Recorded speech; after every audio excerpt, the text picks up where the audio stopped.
জীবনের মজাটাই তো যেন শেষ হয়ে যায়। জীবনের আসল মজার স্বাদ এবং প্রফুল্লতা এটা তো কোথায় থাকে? যৌবনে থাকে। এজন্য রব্বুল আলামিন হাজার হাজার কোটি কোটি বছর জান্নাতে জান্নাতীরা থাকবে, হযরত ঈসা আলাইহিস সালামের মতো যৌবন দিবেন 33 বছরের যুবক,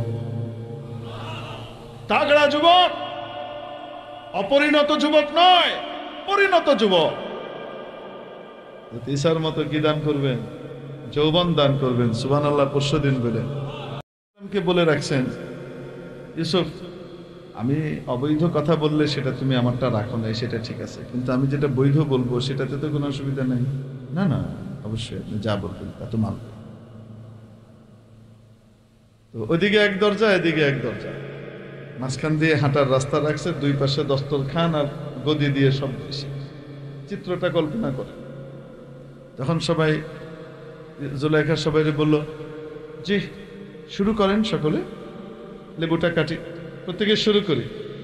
সবাই যার যার লেবু কিনেছে, হাতে নিচে কাটা শুরু করছে। ঠিক ওই সময় ডাক দিছে, ইউসুফ। ইউসুফের আগেই দরজার এই পাশে ধুয়ে দিছে, ধুয়ে দিছে। ডাক দেওয়ার লগে লগে তুমি এহেন্দে ঢুকে আটটা এহেন্দে বেরিয়ে যাবে, তোমার কোনো কাম নেই। আর ওই জমানায় তো পর্দার বিধান নাজিল হয় নাই, পর্দার বিষয় নাই। যেমনি ডাকছে ইউসুফ, ইউসুফ আলাইহিস সালাম এদিক থেকে ঢুকছেন। ঢুকার সাথে সাথে এরা চিন্তা করে, খাইছে রে, যে ইউসুফকে নিয়ে এত আলোচনা সমালোচনা, ইউসুফ দেখি তো কি জিনিস।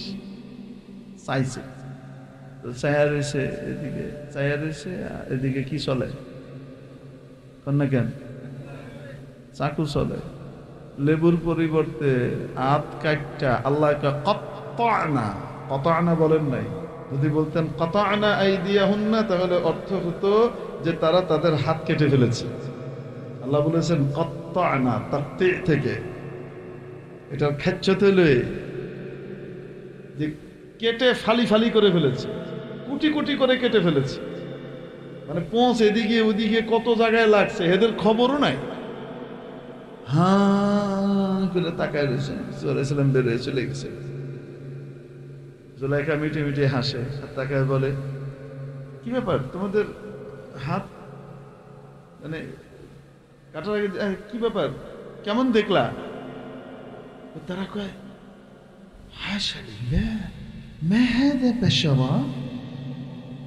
এটা কোনো মানুষ হতে পারে না, এটা কোনো মানুষ হতে পারে না।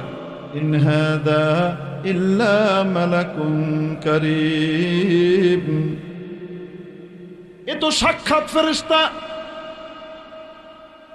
কোন মানুষ এত সুন্দর হতে পারে না, এটা তো হলো ফেরেশতা। এখনো খবর নাই হাত কেটে ফেলছে, যে প্রশংসা করে যাচ্ছে। এরপরে জুলাইখা কয়, আচ্ছা কি ব্যাপার তোমাদের হাত লাল কেন, কি হয়েছে? কুম্বালা কাটলো, বুঝেন নাই মনে হয়।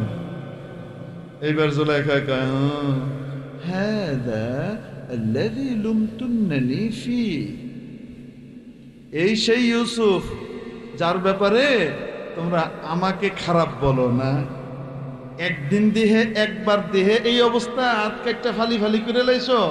বছরের পর বছর আমার প্রাসাদে একসাথে আছে, আমি একটা বারও ব্রেক ফেল করি নাই, একবার করছি। তারপরেও সে নিজেকে বাঁচাইয়া চলে গেছে, সে আমার ফাঁদে পা দেয় নাই। তাতেই তোমরা আমার এত কথা শোনাও, বুঝেন নাই মনে হয়। ইউসুফ আলাইহিস সালাম কেমন সুন্দর ছিলেন, আর বলার দরকার আছে? সুবহানাল্লাহ। ইউসুফ আলাইহিস সালামের মতো সুন্দর বানায়, এত সুন্দর সবকিছু আছে। প্রেমিকারে একটু গান শোনাইবার মন চায়, একটু গজল শোনাইবার মন চায়, কিন্তু গলাটা একেবারে এমন ফাড়া বাঁশ, একটা টান দিলে কুত্তা যত রে আছে একেবারে সুইসাইড করে লাভ দিয়ে পানি ফিরে মেরে যায়। আল্লাহ আল্লাহ, এটা কি কইল? গলাটা সুন্দর হওয়ার দরকার আছে না নাই? হযরত দাউদ আলাইহিস সালামের মতো মিষ্ট স্বর, সুন্দর সুর আল্লাহ পৃথিবীতে আর কাউকে দেন নাই। হযরত দাউদ যখন আল্লাহর কিতাব জবর তেলাওয়াত করতেন, তেলাওয়াতের সাথে সাথে যখন ঝুলতে থাকতেন, আশপাশের পাহাড়গুলাও এভাবে দুলতে থাকতো। হযরত দাউদ আলাইহিস সালাম যখন জবর পড়তেন, আকাশের পাখিগুলা উড়া বাদ দিয়ে সাথে সাথে নিচে নেমে এসে তন্ময় হয়ে শুনতো। নদীর পাড়ে যদি জবর পড়তেন, সকল মাছরা সব মাথা ভাসিয়ে এইভাবে হযরত দাউদের জবর শুনতো। এত সুন্দর কণ্ঠ মাওলা দান করেছিলেন। রব্বুল আলামিন আমাকে আপনাকে যদি শুধু জান্নাতি হিসেবে কোয়ালিফাইড হতে পারি, হযরত দাউদের মতো সুন্দর স্বর দান করবেন। সবই তো সুন্দর, সবই ঠিক আছে, কিন্তু যদি বুড়া হয়ে যায় তাহলে মজা আছে কন্যা কেন? যে আজকে আমাদের বাবা যারা আছেন, দাদা যারা আছেন, আপনি দেখতেছেন কপাল ফেটে গেছে, চুল সাদা হয়ে গেছে, কেমন জানি নুয়ে গেছে। ইনারা আমার আপনার বয়সে আমার আপনার চেয়েও তাগড়া সুন্দর ছিলেন, টকটকে লাল ছিলেন, ঠিক কিনা?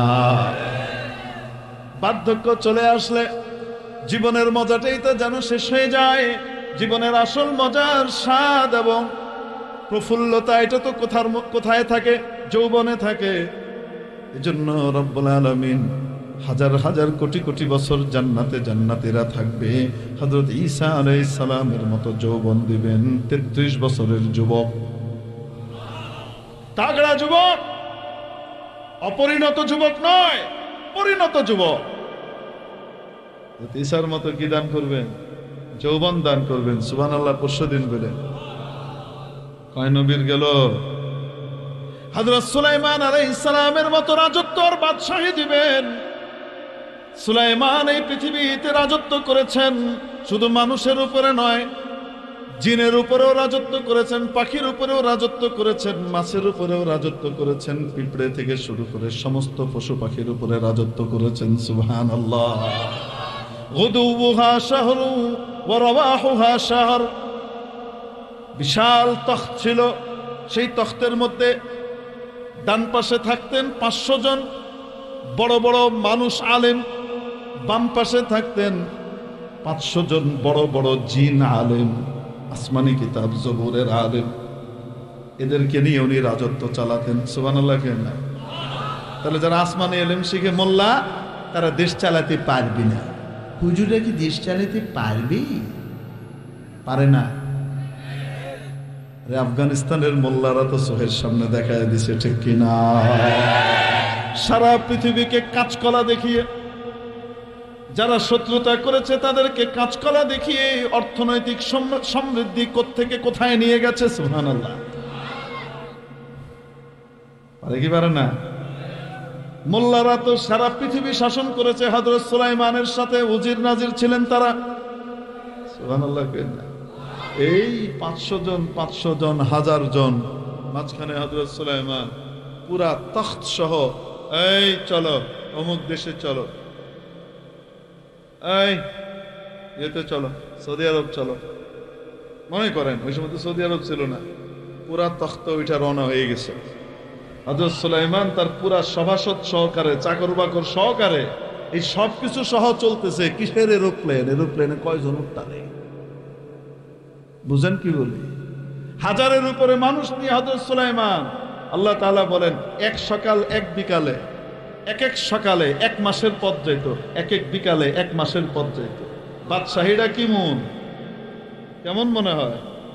হ্যাঁ, পাখিও কথা শুনে, পিঁপড়ার কথাও বুঝে, মাছের কথাও বুঝে, সকলের কথা বুঝে, যা কয় সবাই তা মানে। সুবহানাল্লাহ কইেন না? এইরকম রাজত্ব আল্লাহ পাক দান করবেন জান্নাতে, যা মন চায় তাই হবে। 6 নম্বর হলো নবীজি মুহাম্মদুর রাসূলুল্লাহ সাল্লাল্লাহু আলাইহি ওয়াসাল্লামের মতো আখলাক দান করবেন। নবীজির চেয়ে উন্নত রুচি আর কারো হতে পারে না, ঠিক কিনা? নবীজির মতো রুচি দিবেন। সেই রুচি কি অসুস্থ না সুস্থ? আসতে বলেন, অসুস্থ না সুস্থ? মনে রাখবেন, এক একজন নারী, সুস্থ নারীর সুস্থ রুচি হলো সে এক পুরুষে পছন্দ করে, সে 2 পুরুষ চায় না। জীবন পার করে দিতে চায়, একটা পুরুষ ছাড়া অন্য পুরুষের দিকে সে চোখ তুলে তাকাতে চায় না। সুস্থ রুচির নারী, ঠিক কিনা? কিয়ামতের দিন নারীদের রুচি কি অসুস্থ হবে না সুস্থ হবে? তো দুনিয়াতে যে প্রশ্ন করতেছে, সে প্রশ্ন করতেছে অসুস্থ রুচি নিয়ে। সে জানে না জান্নাতে গেলে রুচি এমন থাকবে না, সুস্থ হবে, ঠিক কিনা? অতএব জান্নাতে গিয়ে সে চাইবেই না যে আমার 72টা লাগবে। সে না, ঠিক কি ঠিক না? যদি জান্নাতে সে চায়, কেউ যদি প্রশ্ন করে, যদি চায়, এবারে চাইতে পারে, যদি চায় তো আল্লাহ কইছেন ওয়ালাকুম ফিহা মা তাশতাহি আনফুসুকুম ওয়ালাকুম